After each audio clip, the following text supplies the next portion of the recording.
Hola les padelistos, aujourd'hui je vous apprends comment volleyer comme un pro. À travers mon entraînement individuel, je vais vous donner tous les tips que j'ai pu recevoir et aussi je vais vous donner quelques astuces si vous êtes débutant, intermédiaire pour vraiment faire progresser votre volley de coup droit et votre volley de revers qui sont deux coups indispensables au padel. Vous m'avez beaucoup demandé des vidéos d'entraînement, des vidéos conseils, des vidéos tutos aussi, donc j'essaye de faire un format un peu fun, un peu sympa. Je pense qu'il y a vraiment pas mal de contenu hyper intéressant dans la vidéo. Vraiment dites-moi en commentaire ce que vous en avez pensé. Balancez-moi aussi votre meilleur like sous la vidéo, c'est vraiment tout ça qui va déterminer est-ce que je continue ou pas ces formats-là. En tout cas, moi j'ai pris beaucoup de plaisir à faire ça et je vous laisse tout de suite avec la vidéo. Allez, début de cet entraînement. Aujourd'hui, on va mettre l'accent sur la volée de coup droit, volée de revers.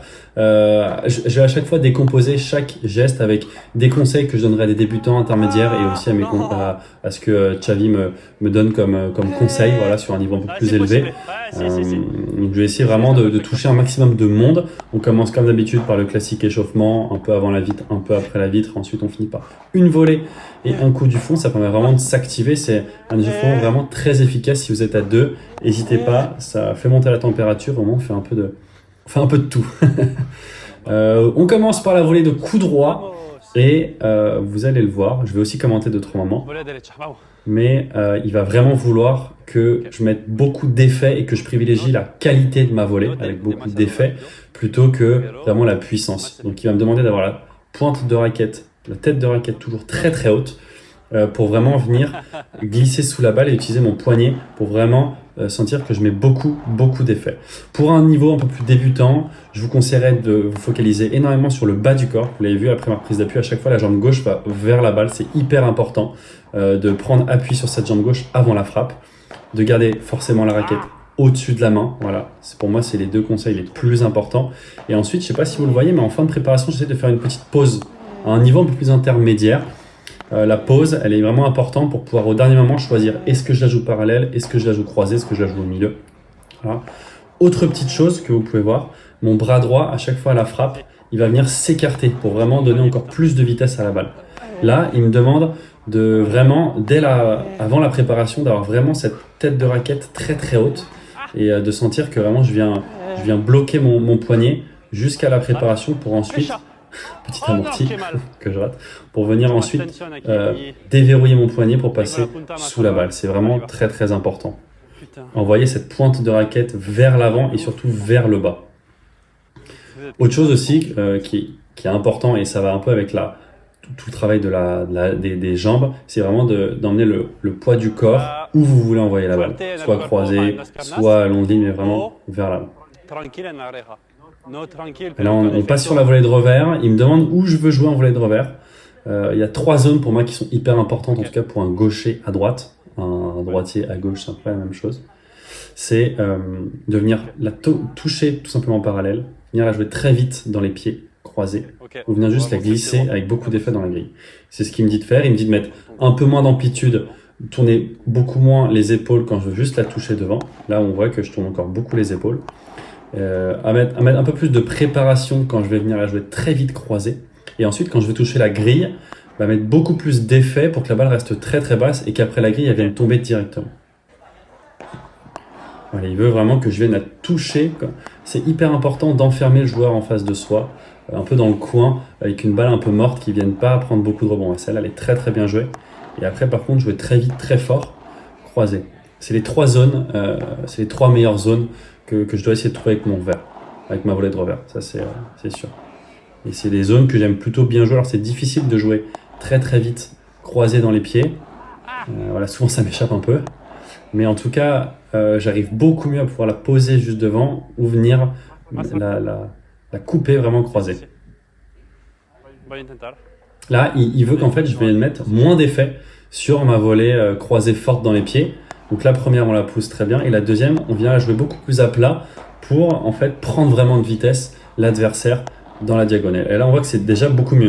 Il y a vraiment une grosse différence, beaucoup plus qu'au début, entre ces 3 volets. Et c'est vraiment ce qui est recherché. C'est les 3 zones vraiment les plus intéressantes.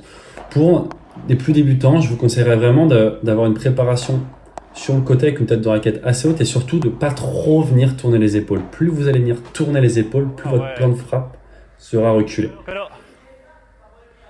Là, c'est ce qu'il est en train de me dire. Il veut vraiment que quand je vienne jouer croisé, je viens de vraiment prendre la balle devant moi et si la balle arrive sur le corps, que je viens de me dégager toujours avec un plan de frappe devant moi. C'est hyper intéressant. Voilà, ce que je suis en train de lui expliquer, souvent moi je fais cette volée de revers au milieu, un peu lente, qui rebondit beaucoup sur la vitre du fond, et à chaque fois l'adversaire arrive à faire un gros lob très simple pour reprendre le filet. Donc vraiment éviter au maximum cette zone du milieu avec du rebond sur la vitre, c'est hyper important. Comme ça on est bon. Par contre, il faut que je trouve les bonnes zones. Donc là, on va faire un peu de tout. Volée de coup droit, volée de revers. Volée de coup droit, ce qui va être hyper intéressant, c'est de venir vraiment jouer fort dans les coins.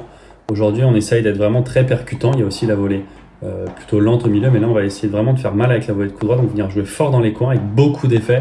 Vous voyez que déjà, je repars à mettre beaucoup de vitesse. Et peut-être un peu moins d'effet.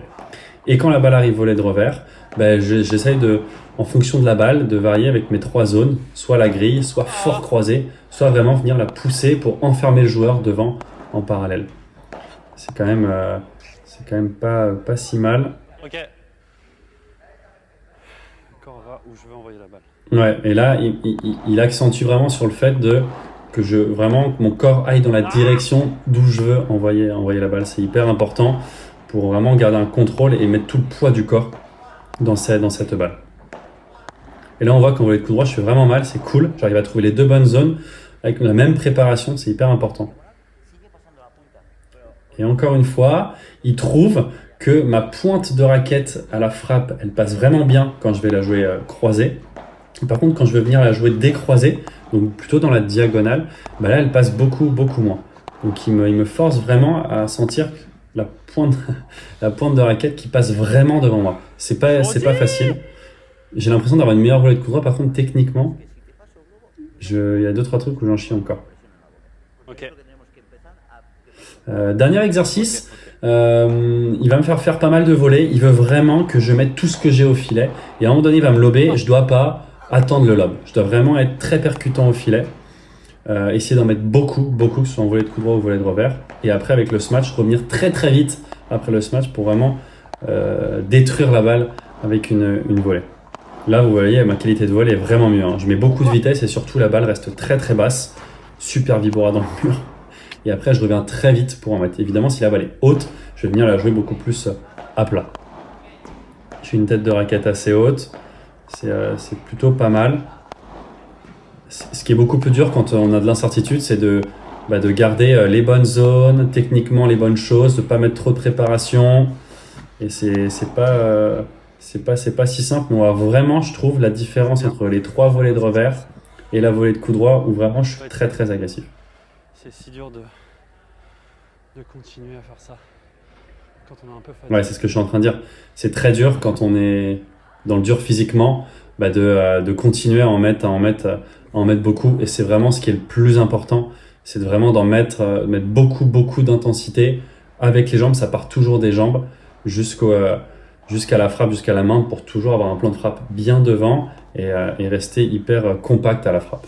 Si je récapitule tout ce qu'on a vu dans cette vidéo, alors en volée de coup droit sur un niveau un peu plus débutant, très important, le bas du corps, je vais venir déplacer ma jambe gauche juste après la prise d'appui vers la balle pour venir prendre appui, mettre beaucoup plus d'impact à la frappe. Je vais aussi penser à ma tête de raquette, la raquette toujours au-dessus de la main pour vraiment venir mettre un maximum d'effet dans la balle. Sur un niveau un peu plus intermédiaire, je vais essayer de penser à faire une préparation beaucoup plus rapide et faire une pause à la fin de la préparation pour ensuite au dernier moment, avec la même préparation, choisir si je joue croisé ou long de ligne. Et enfin à la frappe, je vais venir ouvrir avec le bras droit pour avoir beaucoup plus de puissance. Et après, pour un niveau un peu plus expert, je vais penser avant la préparation d'avoir un poignet très ferme et une tête de raquette très haute et avoir ensuite une tête de raquette qui va vraiment venir vers l'avant et vers le bas où je vais vraiment utiliser mon poignet. Tout ça va me permettre de mettre beaucoup plus d'effet dans la balle. Je vais aussi mettre plus d'implication physique sur cette jambe gauche. Je vais vraiment venir pousser juste avant la frappe. Oui, attention, juste avant la frappe pour mettre vraiment un maximum d'impact dans la balle. Et enfin, je vais vraiment envoyer mon corps dans la direction où je veux aller jouer,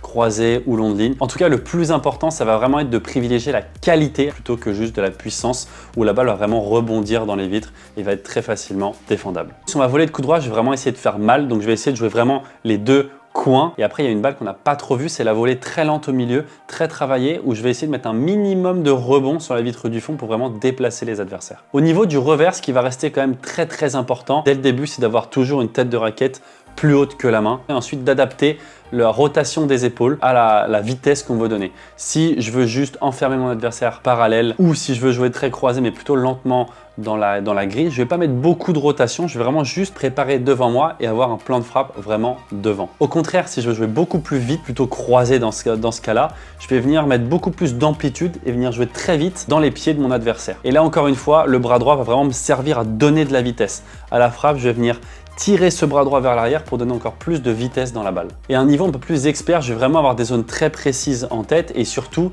je vais varier les effets et la vitesse en fonction de la zone. Si je veux enfermer mon adversaire devant moi, je vais venir jouer très lentement, pas mettre beaucoup d'effets, par contre jouer une balle très sèche qui va pas avoir trop de rebond dans les vitres pour vraiment l'enfermer dans son coin. Si je veux essayer de jouer très vite, croiser, faire mal au joueur dans ma diagonale, je vais jouer beaucoup plus à plat dans ses pieds. Et là, je vais essayer de le prendre de vitesse. Et enfin, le court croisé grille avec beaucoup d'effets. Essayer que la balle rebondisse très peu et vienne s'écraser après la grille. C'est les 3 zones les plus intéressantes, en tout cas en tant que gaucher à droite et droitier à gauche. Et de toute façon, les gars, n'oubliez pas, quand on est au filet, le plus important, c'est de le garder. Que ce soit après une bandera, une volée ou une vibora. On le verra peut-être plus tard sur la bandera, comment je fais pour garder le filet. N'hésitez pas à me dire en commentaire si vous avez kiffé cette vidéo. J'ai plein d'autres idées pour continuer, mais vraiment ça va dépendre du nombre de likes que je vais avoir et du nombre de retours que je vais aussi avoir sur cette vidéo. Donc vraiment, dites-le moi en espace commentaire. Je lirai absolument tout, je vous le promets. Et en attendant, je vous retrouve très vite dans la prochaine vidéo. Ciao, ciao.